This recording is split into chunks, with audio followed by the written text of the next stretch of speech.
Hello, I'm Sharifa George, Public Relations Coordinator of APUA, and welcome to Necessary Conversations with APUA, where we have discussions about topical matters within the authority that impact our customers. So picture this.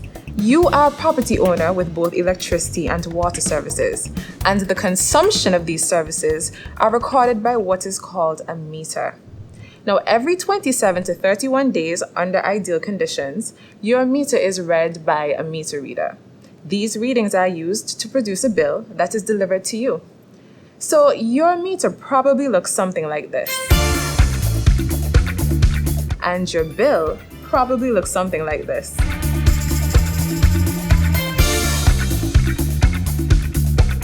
So today, we are having a necessary conversation about meter reading and billing. And to have this conversation with us is Supervisor within the Meter Reading Department, Mr. George Pryce, and Data Processor, Miss Berinda Joseph. Welcome, Mr. Pryce and Miss Joseph. Thank you for having me. So before we get into the details about meter reading and billing, I want us to get to know you a little better. So let's think back on a day on the job that was most memorable to you, and let's share it with our audience, starting with you, Miss Joseph, and then with you, Mr. Pryce. Okay, hello Sharifa. I have been employed in the data processing department since 2014, and we work along very closely with the meter readers. So one very memorable experience for me was approximately 3 years ago when APUA had a job exchange program, and I decided that I wanted to become a meter reader for that day. So there I was making the necessary preparations the day before, putting my water in the freezer, getting my clothes together, my t-shirt, my jeans. I thought I was really prepared for the day. So here comes that day when I was ready to go out on the field.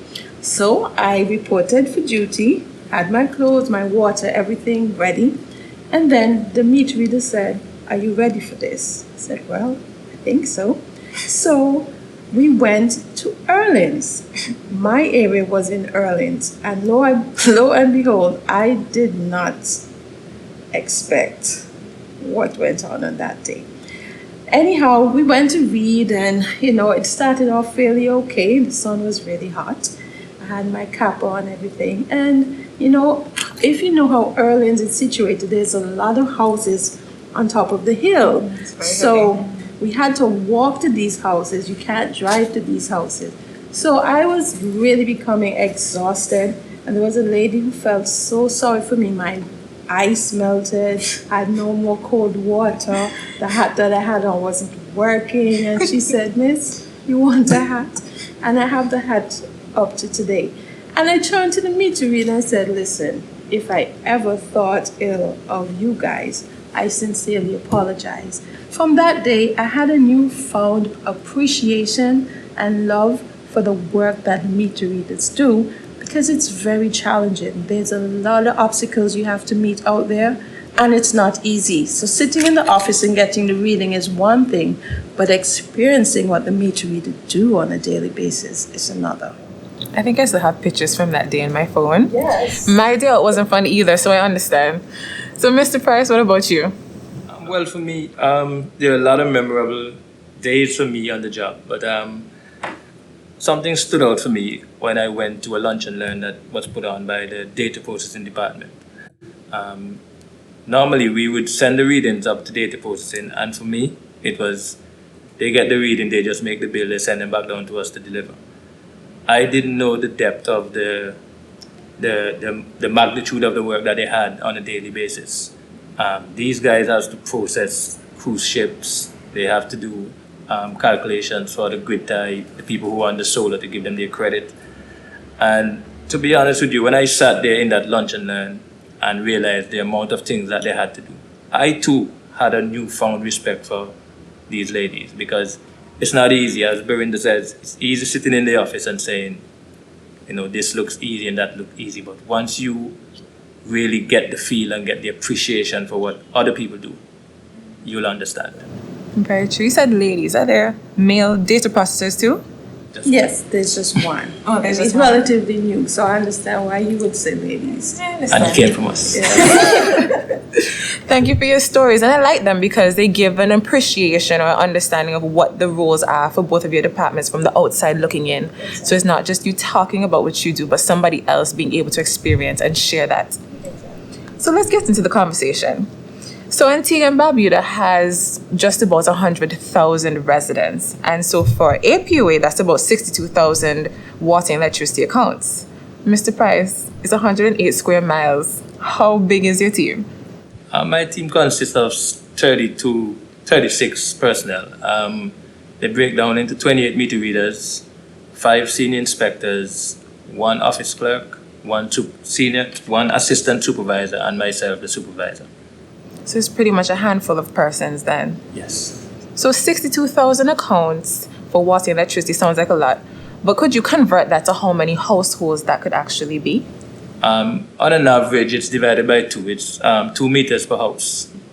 On an average, we'll have some places like apartments where you have 6 meters in one place, but if we're going to do an average, then we'll say about 31,000 houses that we have to visit on a monthly basis. 31,000 every single month. Every single month, within 10 days. Within 10 days. That's a tall order. So tell me about 28 meter readers covering the entire island. What's your system? The island is divided into 4 zones, A zone to D zone, and further subdivided into routes. What we do, each meter reader is given a specific amount of route that they have to complete within let's say 10 to 12 days, because we take into consideration sometimes sickness and so on will happen. But each meter reader has a specific amount of route to complete, and we leave in the morning, we transport them on the field in the trucks that we have. Sometimes the inspector would do some traveling while the meter reader does some walking, which makes it a bit easier for us. So you'll have the meter reader span the island from A zone to D zone, starting at A and finishing at D. Okay. So it's across the entire island. Across the entire island. So what are some possible reasons why meter readers wouldn't be able to read a meter in the usual time frame? Aggressive dogs that prevent access to properties, gates closed and we do not have access to properties. We have customers throwing debris on the meters, and that's geared specifically to water meters. We have inclement weather, and on the rare case, we have meter readers calling in sick. We also have pandemics that can get in the way of reading meters on time. So, Berinda, on to you. So the customer has now received their bill. So could you walk us through, or rather break down a water and electricity bill? Sure, I'll be more than happy to do that. I have with me an actual bill. It's not printed on bill head.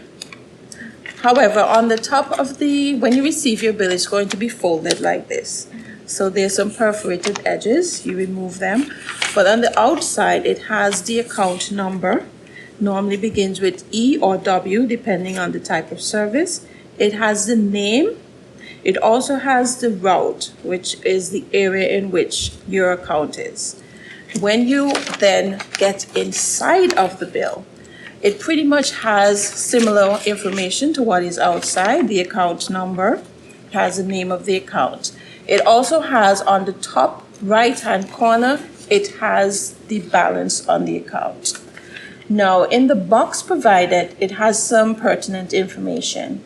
It has the account number again, so in case you missed it at the top or at the front, it's also in the box provided. It also has the equipment ID. That is an ID that allows a meter reader to identify the exact service. It also has the month in which you're being billed for. In this case, this is July. Then it has here actual or estimate. So for example, if your meter is being estimated for that month, it will not have actual, it will have estimate. On the other hand, it will have an estimate if it was an actual reading. Now in this case, it has the present reading, which is 150, the previous reading in this case, which is 0, so it indicates that it might have been a new service, and the difference would be 150. So to get your bill, at present, the fuel variation stands at 50 cents. So any units between up to 300 units will be calculated at that fuel variation plus 40 cents for the kilowatt per hour. So before the pandemic, though, it used to be what, 60 cents? It used to be 60 cents. And 60 cents, which is a fuel variation, plus the electric kilowatt per hour charge used to be $1 per unit. Yes. And that's no longer the case. No. Okay. So for a consumption of 150, you're going to multiply 150 by the fuel variation, which is 50 cents, and that's going to give you $75. You then, because it's order 300, it's going to be multiplied by 40 cents, and you're going to multiply 150 by 40 cents, and that gives you $60.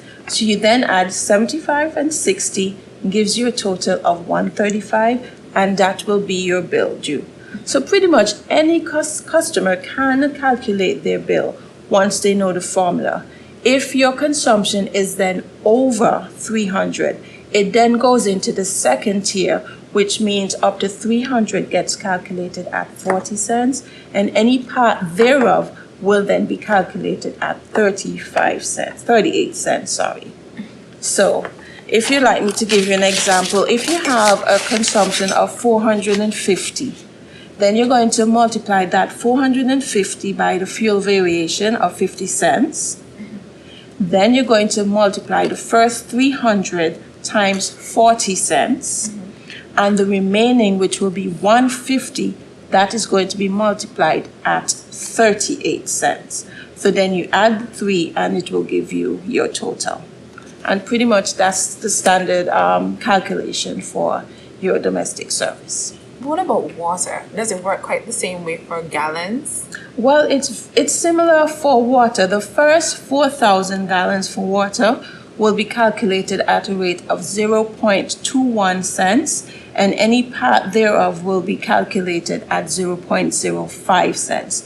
So if, for example, you use 4,000 gallons square, you then be calculated at 4,000 times 0.21, which is $84, and then we charge you $1 for the meter rental. So your bill will be then $85. Similarly, if you use over 4,000, the first 4,000 will be calculated at 0.21, and any part after the 4,000 will then be calculated at 0.05, and the dollar for the meter rental. So if you use 4,500 units, 4,000 at 0.021, 500 at 0.05 plus $1, and that will be your monthly bill.